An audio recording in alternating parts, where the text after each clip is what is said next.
আসসালামু আলাইকুম, কেমন আছেন সবাই? চলে আসলাম নতুন আরেকটি ভিডিও নিয়ে। আজকে হচ্ছে বাসা ভর্তি মেহমান, সবার জন্য হচ্ছে রান্না বান্না করতেছে আমার শাশুড়ি। আর হচ্ছে বারান্দায় বাচ্চারা খেলাধুলা করতেছে। কয়েকদিন যাবৎ প্রচণ্ড গরম, সবাই আম কাঁঠালের গরমে অসুস্থ হয়ে পড়তেছে।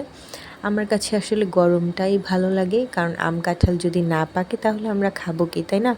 শুধু বৃষ্টিই হবে তাহলে তো ফসল ফলাদি সব নষ্ট হয়ে যাবে। পশু পাখি আমরা কি খেয়ে বাঁচবো, তাই না?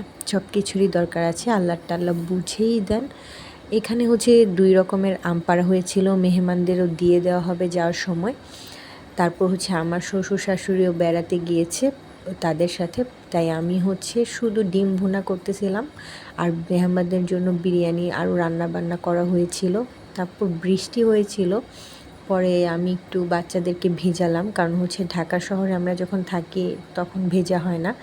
আর হচ্ছে বাচ্চাদের যে সর্দি কাশি লাগবে সেজন্য আমরা ভিজতে দেই না, কারণ হচ্ছে বাচ্চাদের খালি পায়ে খেলতে দেওয়া, ধুলোবালির সাথে মিশতে দেয়া, তারপর হচ্ছে বৃষ্টিতে ভিজতে দেয়া, এগুলো খুব দরকার। তাই তাতে বাচ্চারা বড় সবাই সুস্থ থাকতে পারে। আমরা আসলে অনেক কিছু চিন্তা করি, এত কিছু চিন্তা করে আগেকার দিনের মানুষরা কোনো বাচ্চাদেরকেই বড় করেনি। তাদেরকে সুন্দর মতো মাটিতে ছেড়ে দিত, তারা খেলাধুলা করতো, সব কিছু করতো, তারা সুস্থ থাকতো। আর আমরা মরলে তো মাটির সাথেই মিশে যাব, এটাই হচ্ছে সবচেয়ে বড় কথা। এখানে বিরিয়ানি আছে, এই বিরিয়ানিটা হচ্ছে আমরা মেহমানদের জন্য করা হয়েছিল। তারপর এখন খাবারটা খেয়ে নিব। ওর আব্বু আবার একটা নারকেল পাড়ছে, আজকে আবার কাঁঠাল আম অনেক কিছুই পাড়া হয়েছে, তো যার কারণে এটা হচ্ছে আবার বিকালের নাস্তায় মুড়ি দিয়ে খাওয়া হবে।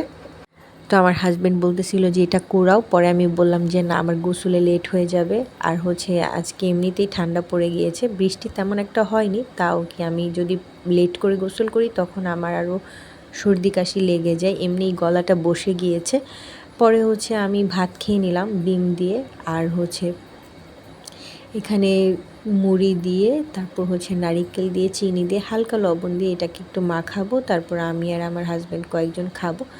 তো আমার হাজব্যান্ডের জন্যই মাখাচ্ছি, কারণ হচ্ছে আমি ভাত খেয়ে ফেলছি, আমি তেমন একটু খাবো না, কারণ হচ্ছে পেটে আগে হজম হোক তারপরে সব কিছু খাওয়া যাবে থাকলে।